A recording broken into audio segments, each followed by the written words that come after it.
Hello everyone and welcome to Purple Rose Crafts.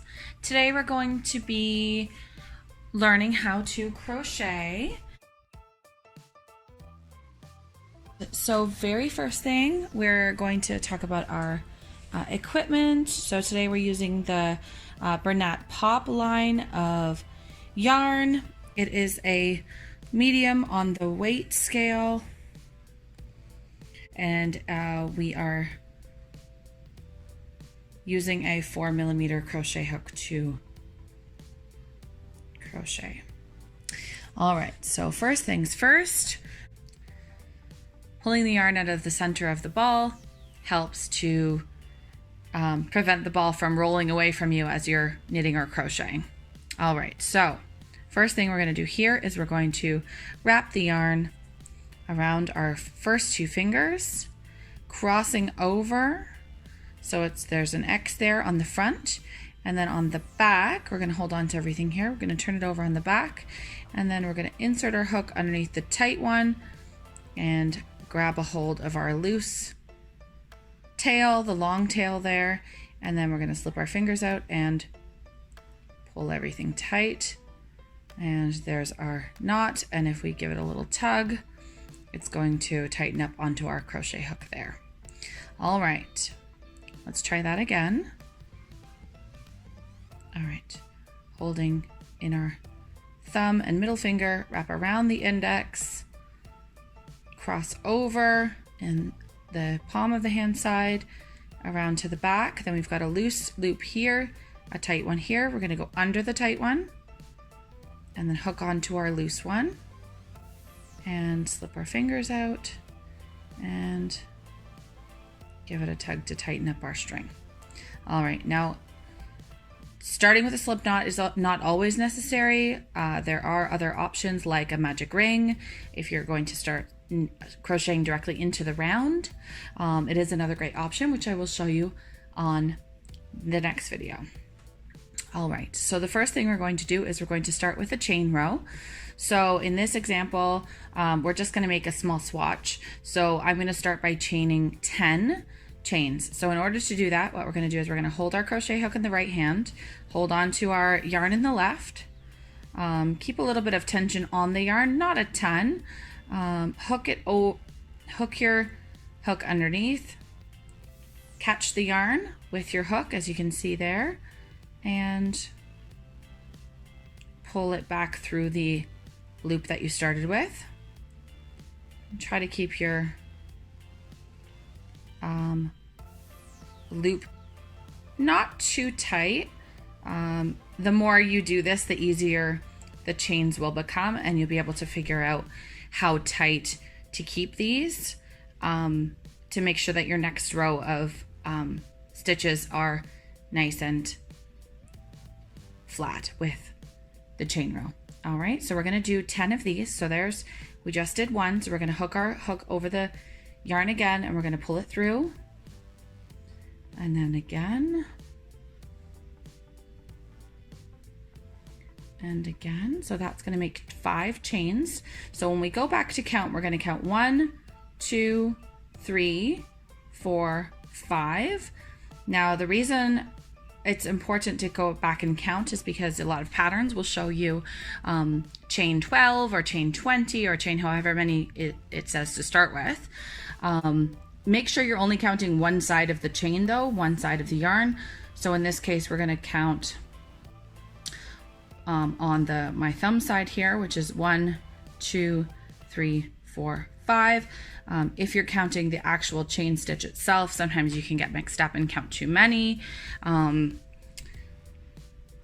But let's do 10 and then we can start into our first row of crocheting.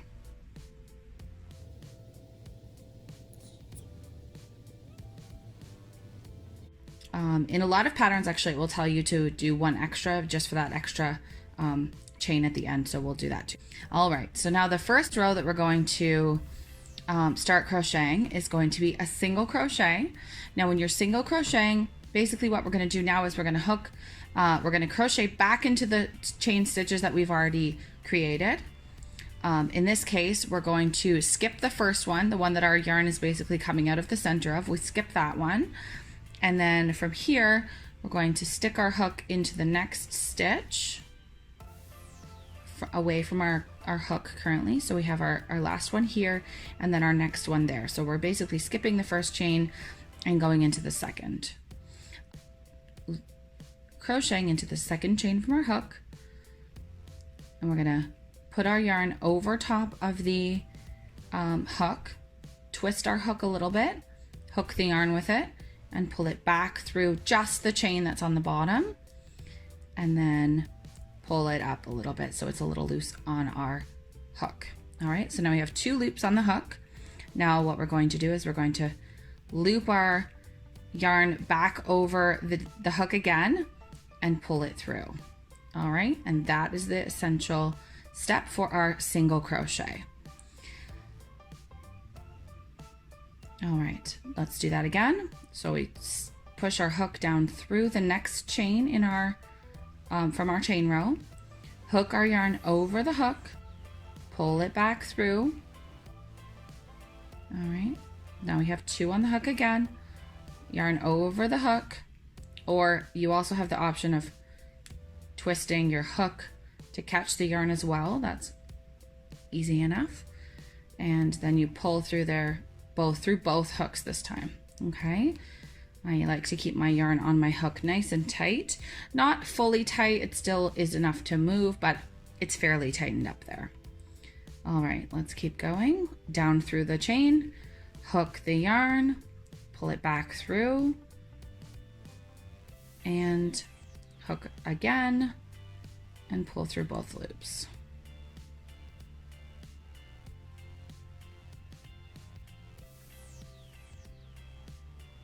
All right, sometimes it is easy enough to miss or catch an extra piece of the yarn from below, which is exactly what happened there. So that's fine. What I like to do is just pull on my loop enough that I can see what happened and then unhook the extra piece of yarn and then tighten back down.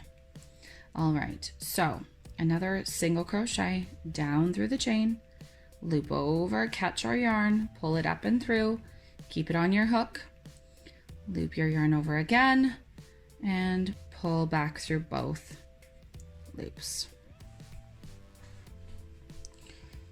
All right. Okay, so here now I've just finished the first row of single crochets. You can see they're nice little stitches. There's a little bit of looping, extra spacing happening at the bottom, but it really isn't a big deal, and that should even out as we continue to crochet.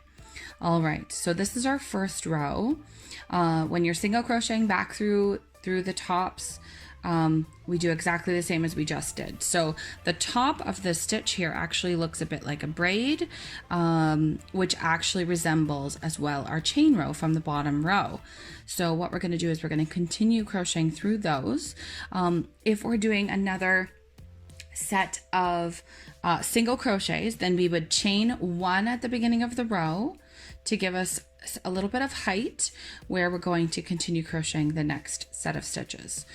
Many patterns will indicate how many chains to create prior to continuing the row. So now what we've done is we've just turned our work around.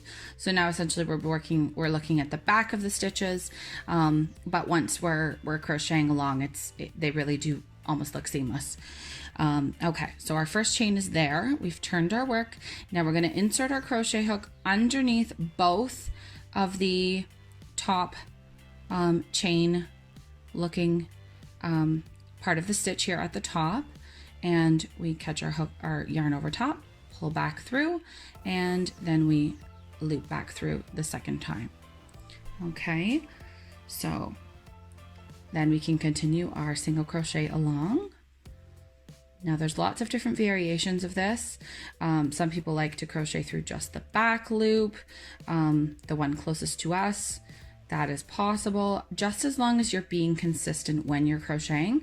It doesn't really matter whether you catch both or just the back loop when you're crocheting. It will later when you get to a more advanced stitch, like a front post double crochet or something like that where it does matter exactly where you put your hook, but for now just doing single crochets and double crochets is not a big deal where you actually put it. Just remember and be consistent.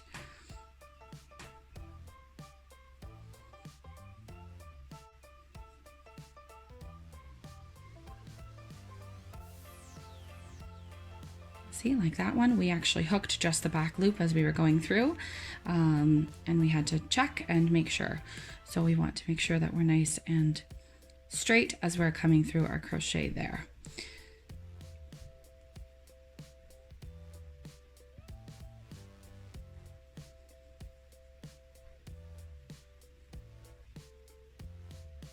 All right, now coming up to the end of the row, sometimes it can be a little bit daunting as to what we do with this kind of end tail here.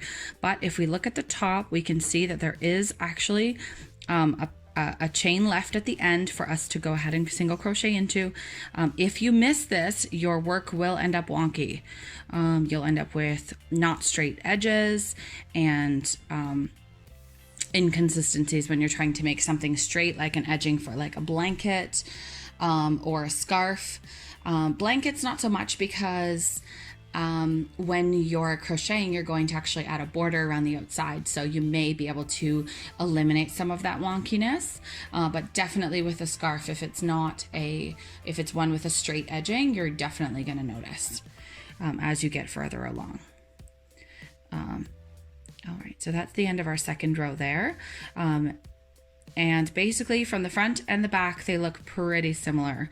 This is wonderful when you're creating something that you would likely see both sides of it, like a scarf or say a baby blanket or even a hat. You wouldn't necessarily see the inside of the hat, but it does definitely still look nice on both sides of the stitch. All right, so the next stitch we're actually going to look at is called a half double crochet, and so let's look at that now. So in this case, it's going to be a little bit taller of a stitch. So here we're going to chain 2 before we turn our work. So 1 and 2, and then we're going to turn our work around, and now we're going to work a half double crochet. So in order to do a half double crochet, what we're going to do is we're going to start by looping the yarn over our hook first before we go into the first stitch. So we're going to go into the first stitch through both of the loops again, and we're going to hook our hook on over our yarn, pull it back through, and now what we actually have here is 3 loops on our crochet hook. We're going to loop our yarn over again, and this time we're going to pull through all 3 loops at the same time. All right, so that is our half double crochet. So what it actually looks like is a little bit more loopy through the middle. I hope you can see that. All right, so let's do that again. Hook yarn over through the loop on the stitch from the bottom row, the row below, and catch our yarn, pull it back through, pull it up, make it a little, keep it fairly tight. Not excruciatingly tight. If it's really, really tight, you're going to pull on everything really, really tight, and then you're not really going to be able to pull your hook back through. So we want it actually to be a little bit loose. Okay, not fully loose, but there's just a little bit of space between the hook and the yarn. All right, loop our yarn over this way and pull through all 3 loops again. So in this case, it's going to make a little bit taller of a stitch. As you can see, this is our single crochet row here. And then up here we have our half double crochet row, which is just a little bit taller. So loop yarn over once again, down through the row below, hook our yarn, pull it back through, 3 loops, yarn over, and pull it through all 3.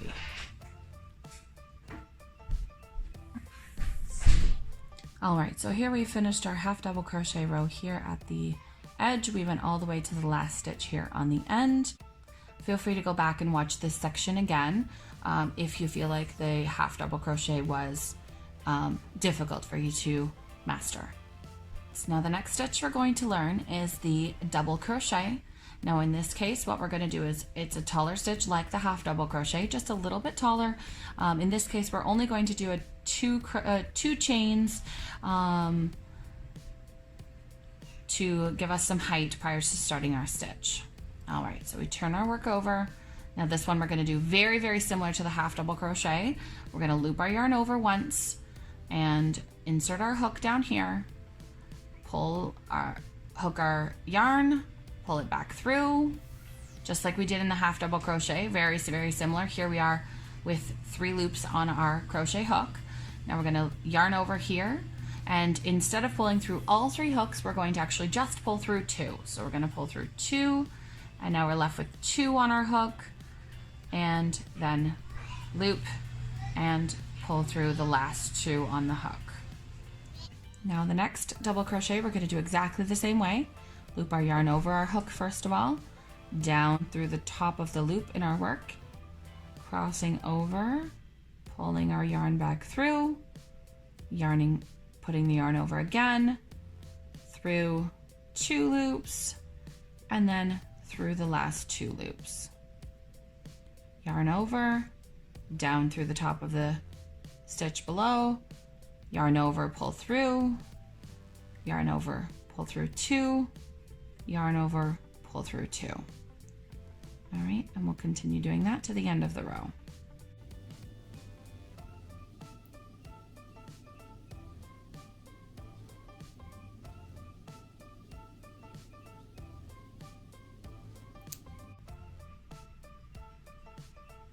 Now, the same as with knitting, the smaller the crochet hook you use, the tighter your stitches are going to be. Sometimes it even gets really difficult to actually use our crochet hooks if our hook is too small. Our yarn suggests using a 5mm hook. I usually like to actually stay a little bit under that. I do like a little bit of a tighter crochet stitch when I am working on a crochet project. For me, using the hook that they suggest makes things a little bit looser. Then once they are washed, they tend to stretch out even further. So keeping things a little tighter when I'm working allows, once things are washed, to kind of hold their shape a little bit better. But that's just my personal opinion. And of course, if you like to use the 5mm crochet hook with the level 4 medium yarn, that's completely fine. That is why there's a suggestion on the package. This is just what I've found over the years of crocheting. All right, so that is our double crochet. So we have 2 rows at the bottom here of our single crochet, very, very tiny stitch. And here in the middle, we have a row of half double crochet and then a row of double crochet at the top. As you can see, there's a little bit more holes between each stitch, but each stitch is taller than the previous row. So some people really like that half double crochet stitch because it makes a nice tight crochet pattern once you're actually working on something, not just the swatch, like a hat or something. The half double crochet is beautiful. The double crochet is my preferred stitch, just because it does work up really quickly and it kind of gives you that, like, a consistency through this taller stitch. And even with a little bit of holes, it does allow you know, your work not to be too hot. Okay, so just here on the side, I've actually created just a little swatch showing the differences in the sizes of the stitches. We have our chain row here at the bottom, and then we have a single crochet here in the first stitch, this one here. Second one in is a half double, and then we have a double, and then here on the end we even have what is called a treble crochet, which I didn't show you in this video, but I will in a future video. It's a little bit more of an advanced stitch, but it is just showing the differences in the heights of the stitches. So once you're kind of working through different patterns, it will show you, you'll do consistency of all one stitch for a row, or mixing and matching on purpose for different techniques and how they look.